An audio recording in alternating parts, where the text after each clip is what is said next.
proudly serving on the City of Boston team at the Curley K-8 school in Jamaica Plain.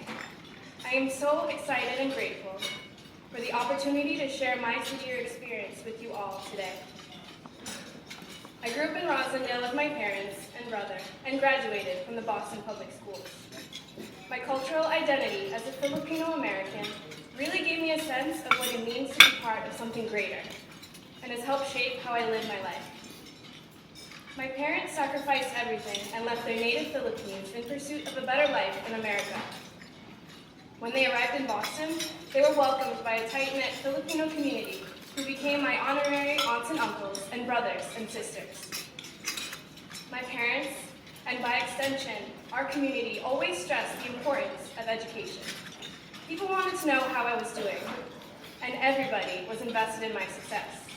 I even remember my grandmother proofreading my assignments in elementary school. I owe a lot to my parents, and my dream is to provide for them when they're retired. Every time I put on this red jacket, I think of them and all of the people that have helped shape me into the person I am today. However, I recognize that not all students are surrounded by strong support systems at home or in their communities, and I serve because all students deserve to know that someone cares about them and their future. I love being a part of the Curley School community. My 14 teammates and I collectively serve 900 students every day. Our principal, Ms. Katie Grassa, has worked with City Year for a long time and was excited to welcome our team into her school when she became principal in September. But you don't have to take my word for it. Here she is talking about what City Year means to her. My name is Katie Grassa, and I'm the proud principal of the Curley K-8 school in Jamaica Plain.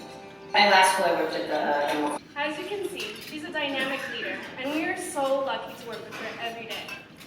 At the Curley, City Year in Boston is in place and ready to start the day at 7:30 a.m. sharp.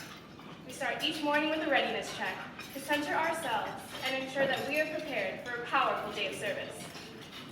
We then zip up our bright red jackets and head outside to greet students as they arrive, similar to the way you're greeted this morning, but with a lot more high fives.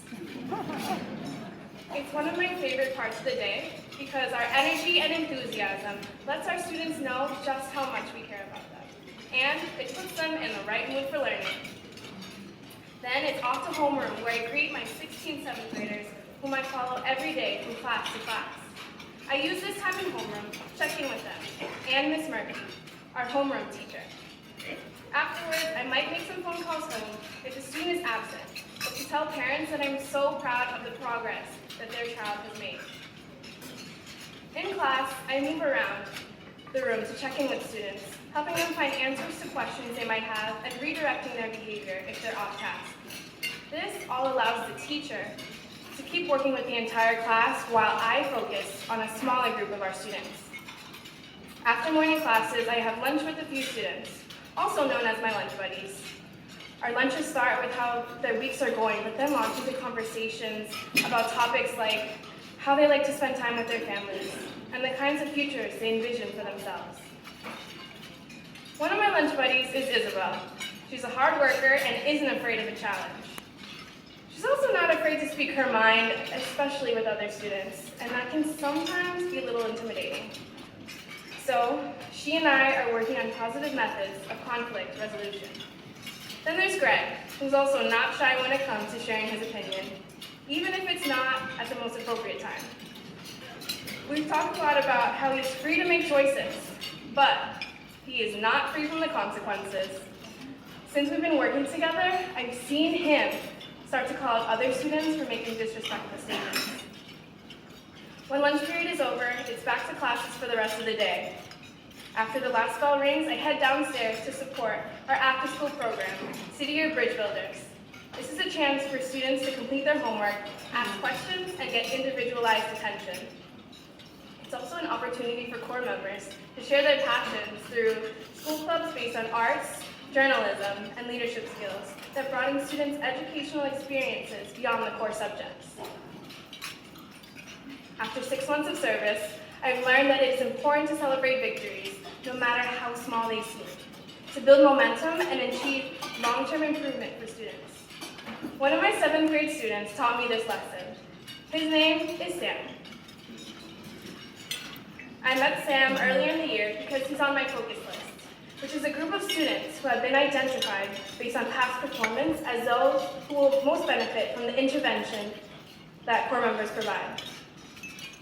Sam is on my focus list because of low performance last year, both in terms of grades and on state tests.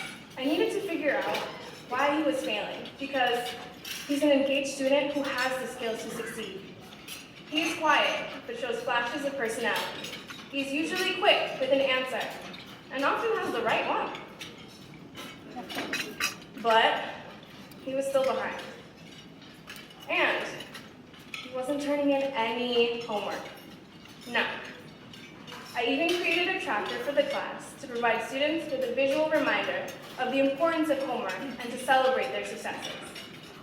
My dear Sam had a string of zeros, not turning in homework for weeks at a time.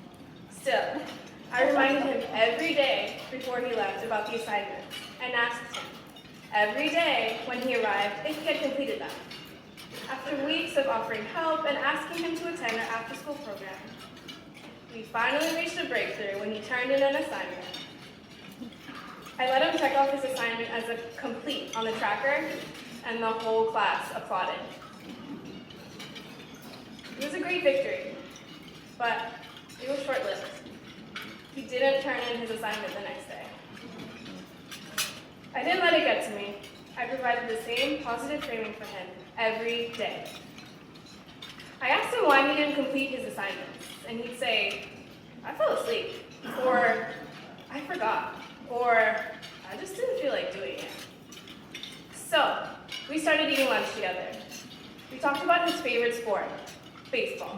We talked about his top 3 values: friends, family, and money. I found out that he spends a lot of time helping out in his family store, mostly after school and on the weekends. Now I knew why he was so tired. We then talked about how his strong work ethic is reflected in helping with his family obligations and serving the local community. I'd seen that work ethic in class.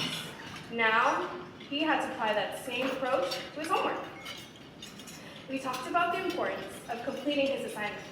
We created a personalized tracker, and then the assignments started coming in, to the point where he turned it in a record-breaking 5 days in a row. It's starting to work, and it's starting to make a difference.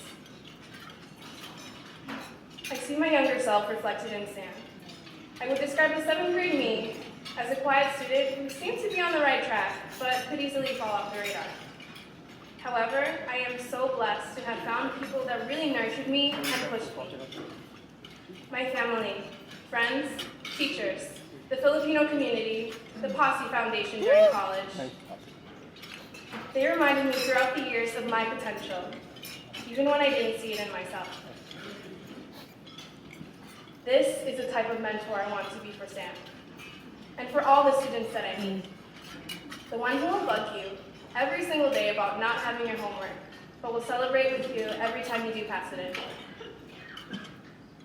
Next year, after my service wraps up, I plan to pursue a career in youth development, working with future change makers like Isabel, Greg, and Sam. That's my story. Today, we're lucky to be joined by more than 50 City or Boston AmeriCorps members, each with a story about their students and themselves. We'll spend the next 10 minutes hearing from them, and I know you'll find their stories inspiring. Thank you, and enjoy the rest of the morning.